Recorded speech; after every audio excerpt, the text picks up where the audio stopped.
Hello and welcome. Thank you for joining our March Blue Trails Guide webinar. My name is Faye Augustin and I am the Intermountain West Blue Trails Manager for American Rivers. I'm really glad that you are all able to join us this month as we kick off the first in a two-part series on focusing on communications. So today we'll focus on the first step of communications, expanding your audience. And I want to invite you to make a mental note or write it down to join us in June of 2016, so in a few months, for the second part of our communication series, where we'll be diving into kind of the second step of communications, which includes refining your message and expanding your reach. So as always this month, if you are having any technical difficulties or if your connection is lost, I encourage you to log in again using your unique web link and passcode that was provided to you when you registered with GoToWebinar.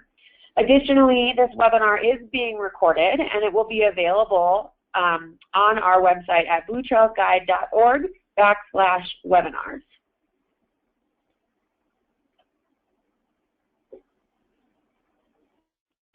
Finally, we obviously encourage a healthy communication and conversation during our webinar series. So I would encourage you to submit a question at any time via the question box on your GoToWebinar side panel.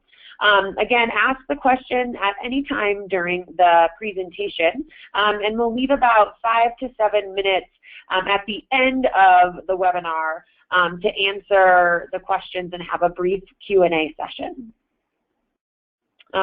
Additionally, the webinar will be recorded and a transcript of the questions will also be available on next Monday, March 28th. So again, check out our blog, bluetrailsguide.org/blogs to find that information. So with that, I want to go ahead and welcome our presenter for today's webinar, my colleague St. John Eberly. He is the Communications Director, or one of them, for American Rivers, and he will be taking us through ways to expand your audience. So with that, St. John, I'll go ahead and turn it over to you. Thank you, Faye. Hello, everybody. Welcome, and thank you for joining our webinar today. As a communications guy, it is my foremost pleasure to hopefully not bore you to tears for about the next 20 minutes while we talk about a few of these things. But as part of the series, what I really wanted to do was delve into and maybe present my approach or our approach for how we really get to crafting a more effective message and do better outreach for your organizations.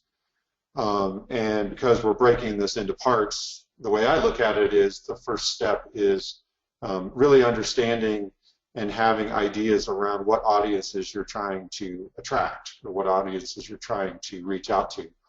Often people will begin developing a message or think that they have a pretty good handle on how their message is going to be received by people in the public or by people in your organizations or your members. But I think that there's also some more critical and strategic thinking that we can do to help move that along. So that's the point of what I wanted to present to you today.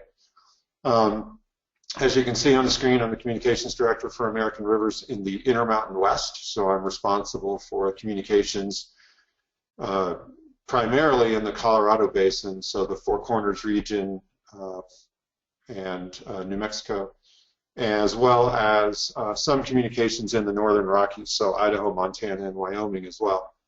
I'm based in Durango, Colorado, also known as West, and in general, I'm pretty much a river guy, a mountain biker, and a cocktail snob. I do all of those things with equal amounts of passion and hopefully do them well. My professional path, I have a degree in environmental science and began my career at Sandia National Laboratories. I later worked as a consultant to Lloyd's of London and have done a lot of work in the sports marketing and sports entertainment fields. I also was a 10-year volunteer with Trout Unlimited and was president of the state of Colorado for 3 years, and have a good amount of experience in the nonprofit world and reaching out to try to expand memberships and expand the audience for nonprofits as well.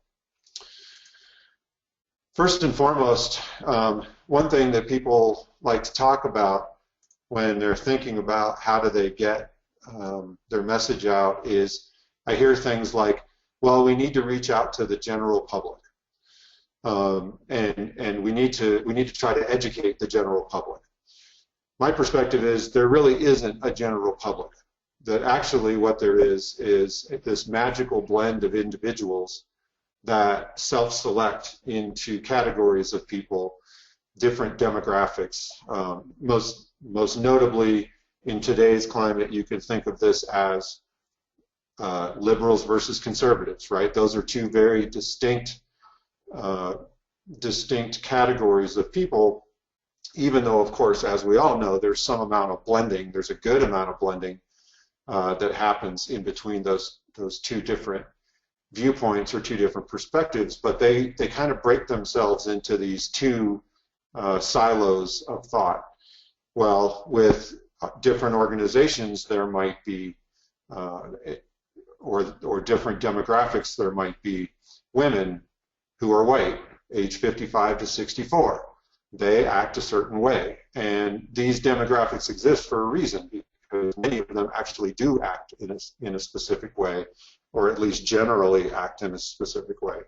And so understanding that and thinking through and having some information and some knowledge about how you actually approach the people who are either associated with your audience or people who are in your community, people who are in your county, whatever your reach is, having a good idea of the different segments of that public, if you will, that you're trying to address is extremely important.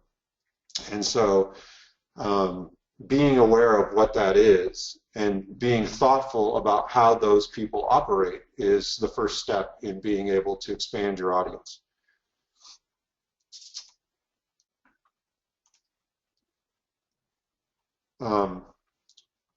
And additionally to that, I also have kind of thought about the idea that thinking about how big your herd really is.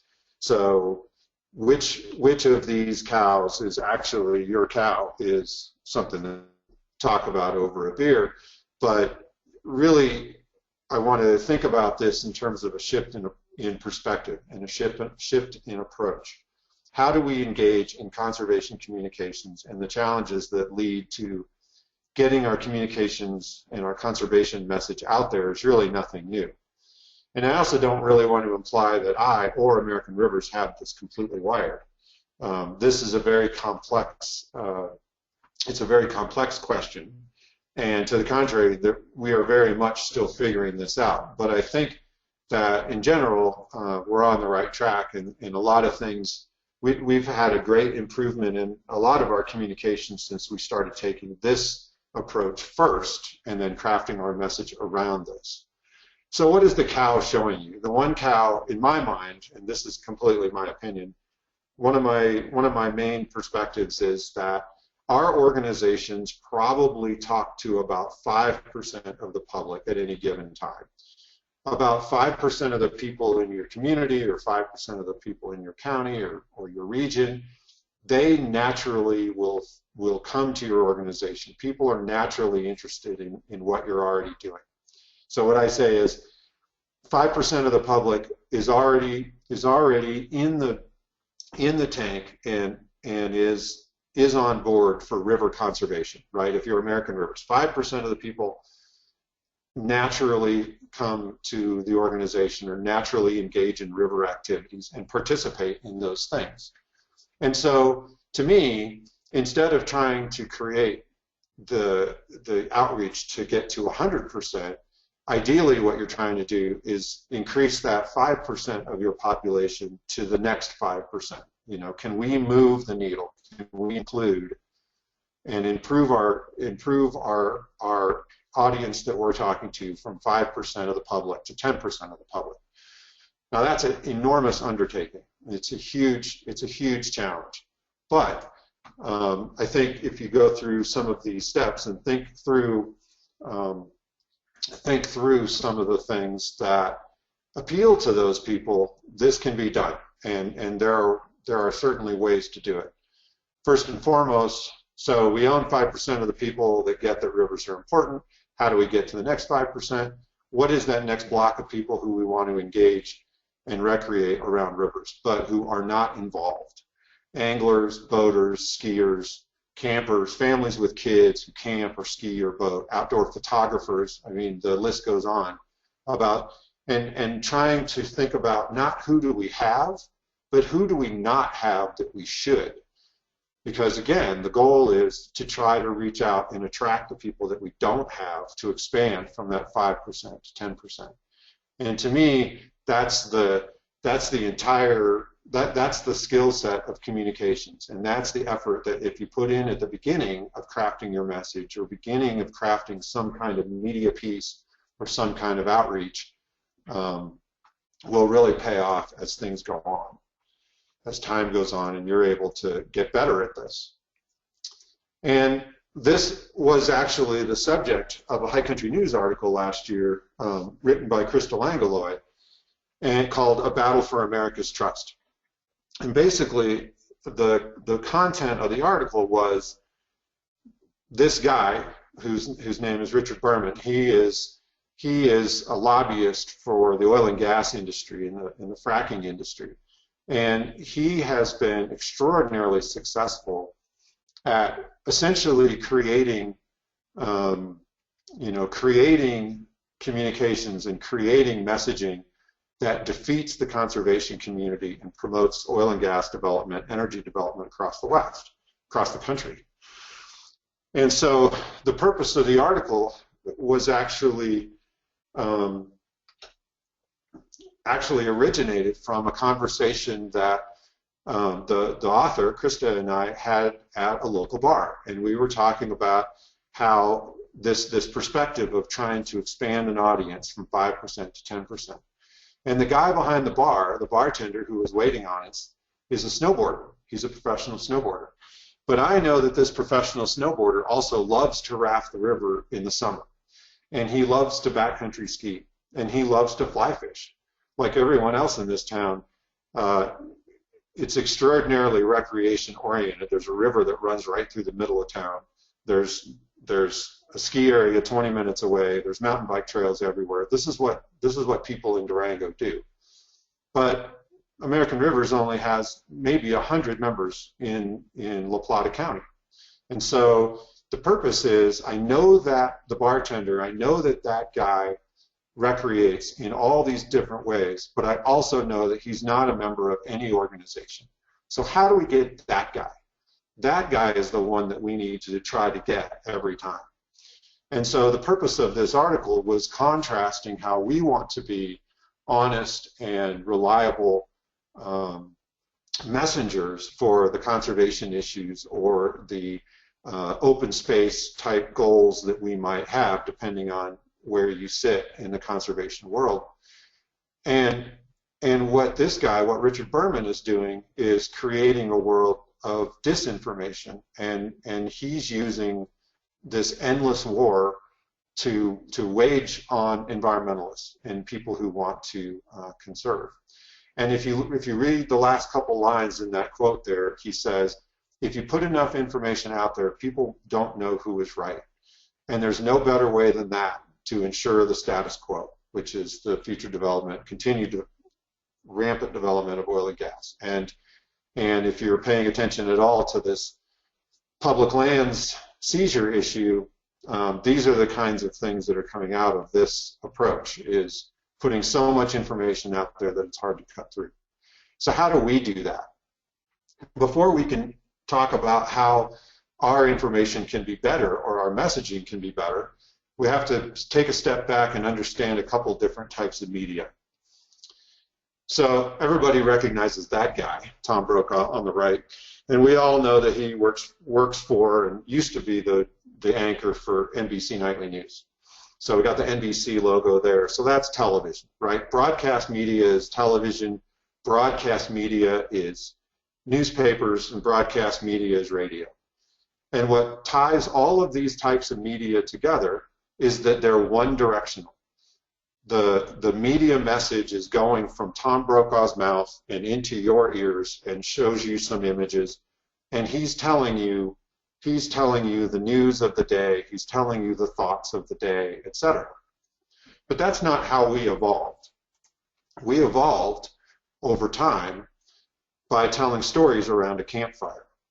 And so people would sit around, this is how religion was born. This is how the great stories that our cultures and our histories are all built upon is word of mouth, exchange of information between people, and exploration of ideas, which is radically different than broadcast media. It's exactly the opposite, right? So then now we're in the social media world. So we actually are returning for 50 or 60 or 100 years. We had broadcast media telling us the news and telling us one perspective of how we could think, but we were not able to interact with that, right? You couldn't have a conversation with Tom Brokaw. But when you see news information, you see media on Facebook or Instagram or Snapchat, if it will, you actually have an opportunity to exchange that information back. You have an opportunity to create a conversation.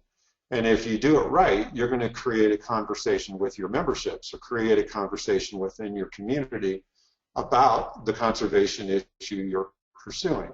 And this is an amazing, great new opportunity. And this is why social media has taken off so much, is because it's created this free-form ability for people to talk back and forth and exchange ideas. The other difference between broadcast media and oral tradition is you have an opportunity to put your own spin on it. You have your opportunity to put your own thought and perspective on it. When Brokaw told you a news story about the downing of a jet, you didn't have a good way except sitting in the coffee shop talking to your friends about what that downing of that jet meant. But with social media, you're back to being able to say, I think the downing of the jet was a terrible thing and those people should be brought to justice. And you can then put your perspective on it further than that. So we're returning to the style of oral tradition and how we get our media and how we consume information. And sure, there's plenty of trolls on Facebook and Twitter, but the reality is that for the most part, it has turned into an amazing information exchange opportunity that I hope everybody is using. So then, what does this mean for the message? Well, I have a picture of a Division of Wildlife biologist there on the left. And at the end of the day, this is where this all really comes to grips, it comes to a head, is how do you create the message? And I think the thing that conservation groups do the worst is that they always put the message in their own terms. So if I said to you, a biologist records a stream and it has 22 degrees Celsius and dissolved oxygen of less than 6 parts per million, the very few people in the room who understand what that actually means could identify that that means that fish mortality is imminent or close, and that the stream is too hot and there's not enough oxygen in it, and the fish are going to start dying. Something must be done.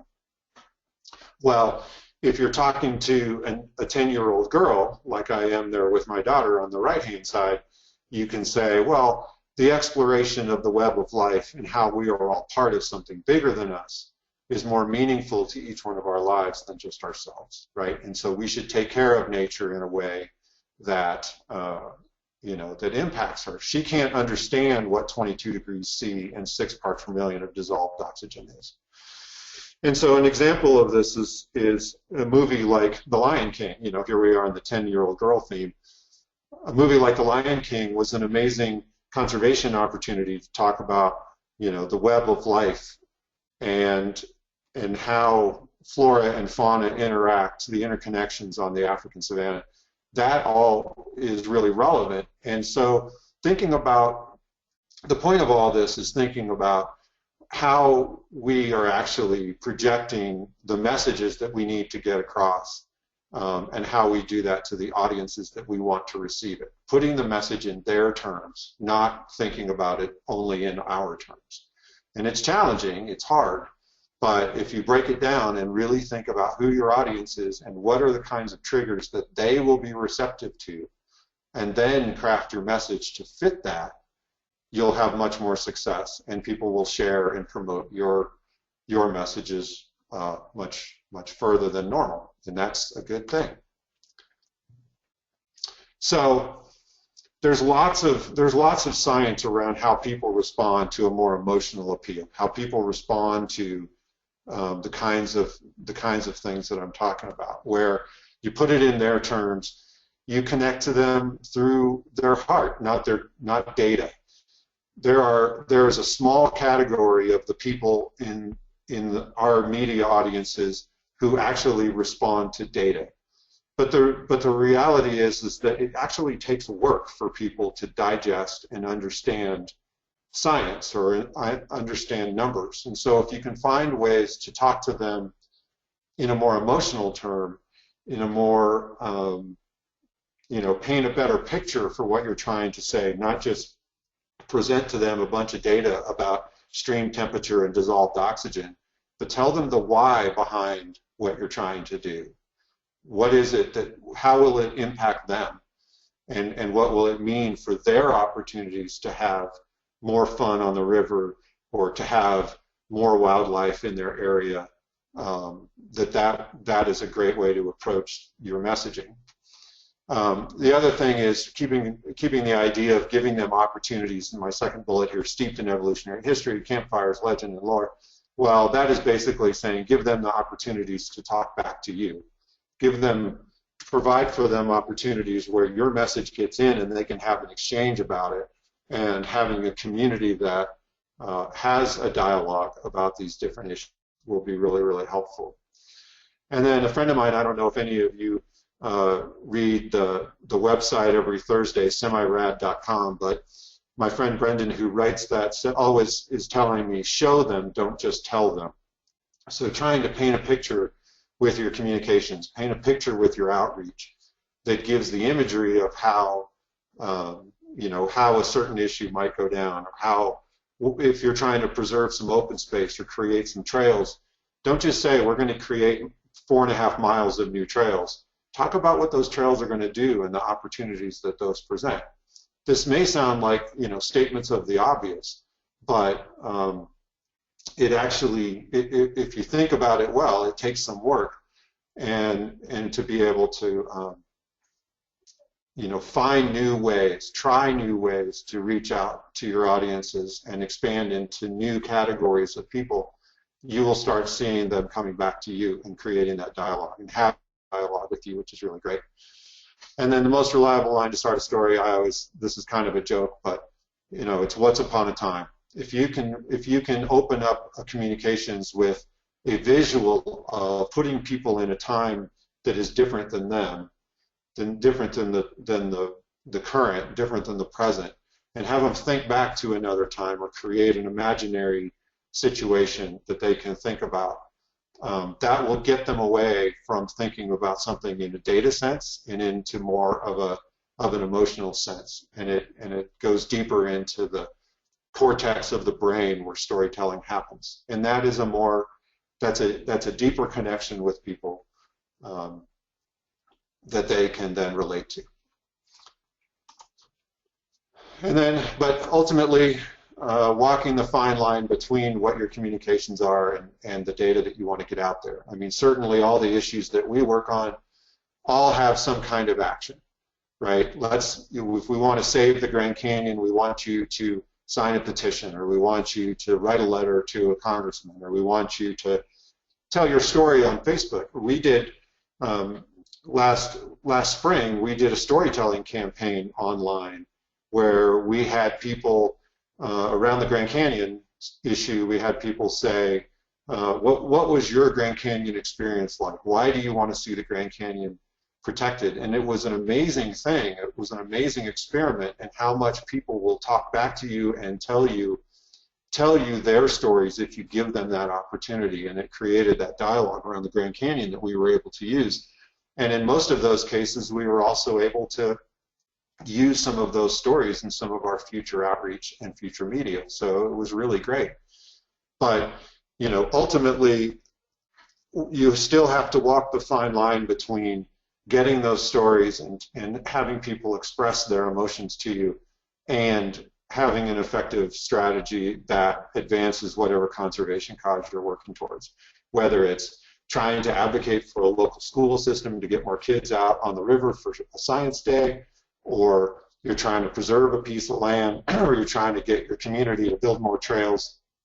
Any of these things, there's a balance between trying to advance your conservation goal, but also trying to cultivate a community of people that are going to support you. And so with that, I think we can turn it over to questions. I know that was pretty high level and maybe a little bit of a fire hose, but that is what I wanted to express for today. Faye? Awesome. Thank you so much, St. for that really great overview of our part one of our communication series, Expanding Your Audience. So thank you all for joining us. And as St. said, I would love to open it up at this point for any follow-up questions that you might have for St. So feel free to submit any questions at this point that you have in the question box on your screen if you haven't done this already.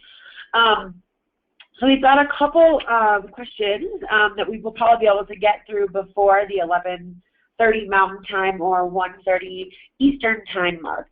And St. one question that came up was kind of going back to the beginning. What are some tips that you have for determining who your current reach is for your audience, besides just looking at who members of your organization are?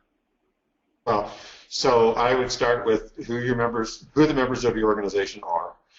And so without having a specific, well, let's use Trout Unlimited. So in Colorado, Trout Unlimited has about 11,000 members in Colorado.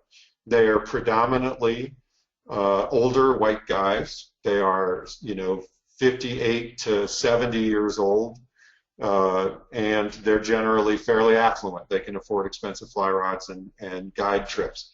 So knowing that, then you also know, though, that there are 30-somethings out there fishing. You know that there are women organizations or small women's clubs who are coming together to take up fly fishing as an advocacy, take up fly fishing as a recreation for themselves, and maybe they like to do it together. Groups of women going out and fly fishing together.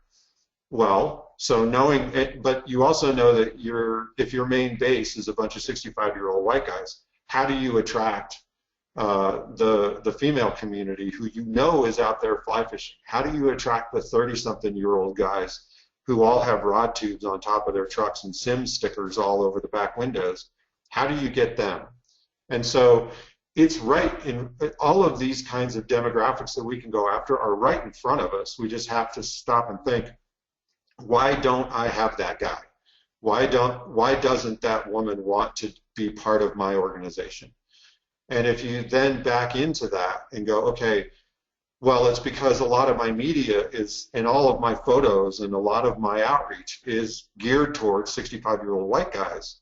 Maybe in my magazine I need to do things like have pictures of women fly fishing. I need to have articles written by women or written about women who are fly fishing advocates, or about a woman who is spearheading a conservation cause for her stretch of stream, things like that. And so really having the tough conversation with yourself about who you don't have and why are the first steps in being able to then approach that audience more thoughtfully. And it takes it takes taking your pride out of it a little bit and going, we have to be different in order to talk to that audience that I want. How do I do that? And then work on it. Great. Thank you, St. John. We probably have time for one last question just before we hop off. So this question builds a little bit on the idea of reaching your audience, St. John. So is there a particular social media outlet that is more effective than others, or that people seem to kind of rally around the more traditional kind of getting back to the oral storytelling concept that you mentioned earlier in the webinar? Yeah, well, overall, it's Facebook by far. Facebook has so many more sharing opportunities that by far Facebook is the one. And so if you have an organization that has a specific geographic reach, and we've seen this in different parts of the country, setting up a Facebook page that or talks to your audience that you're trying to get to specifically. You know, Eagle Valley, the Eagle River, or we have one in Arizona, the Verde River Facebook page. That's a whole community that just talks about the Verde River. And so while that is a little bit pigeonholing, if you work at how to get that audience broader through the work of the Verde River Facebook page, I see people coming in and out of that page because of a variety of interests. You could be interested in going to a winery in the Verde Valley of Arizona near Sedona and having that kind of information on the Verde River Facebook page crosses over into a different audience. So I would say that broadly that Facebook is the money place for right now. But if you're trying to attract younger people, if you're trying to attract people from 18 to 28 years old, just throwing those numbers out there, Twitter is important. Most millennials, Twitter's biggest audience is in the much younger crowd. It's much faster. They can do it all on their mobile phones, and Twitter is really points better at the much younger audience. So Facebook first, but Twitter, if you're going after that really younger audience, that's a good place to go. And then if you're in a more creative, more visually pleasing audience that you're trying to attract, Instagram, of course, is important. Instagram is great, but the problem with Instagram is it's much more difficult to talk back and have a dialogue over Instagram predominantly because you can't put clickable links in an Instagram post. You got to do this, look at our profile for the link. And so Instagram, in a way, while there is some opportunity for dialogue in the comments, it's difficult to project information through Instagram because it's so visual. So Facebook first, Twitter if you're going young. If you're super creative and you're doing video, Snapchat's fine. You wouldn't be listening to all this if you knew how to do that. And then Instagram last, just because of the dialogue problem. So, okay. Great. Thank you so much, St. John. And with that, we will go ahead and conclude this month's webinar since we are a few minutes over. So I appreciate all of you sticking with us through the whole 35 minutes that we spent today on the part one of our communication series, Expanding Your Audience. I would, again, mark your calendars for our June webinar for our part two of our communication theme, which will focus on refining your message and continuing to expand and broaden your reach. I would encourage you before then to join us next month, Tuesday, April 26th at 1 p.m. Eastern Time for our April webinar focusing on promoting your river and ecotourism in your community. So thank you all again for joining us this month, and a big thank you to St. John for the great presentation. The webinar is recorded and will be available on our blog by next Monday, March 28th, as well as a transcript of all questions and answers from the webinar. Thanks so much, guys. Have a great rest of your Tuesday.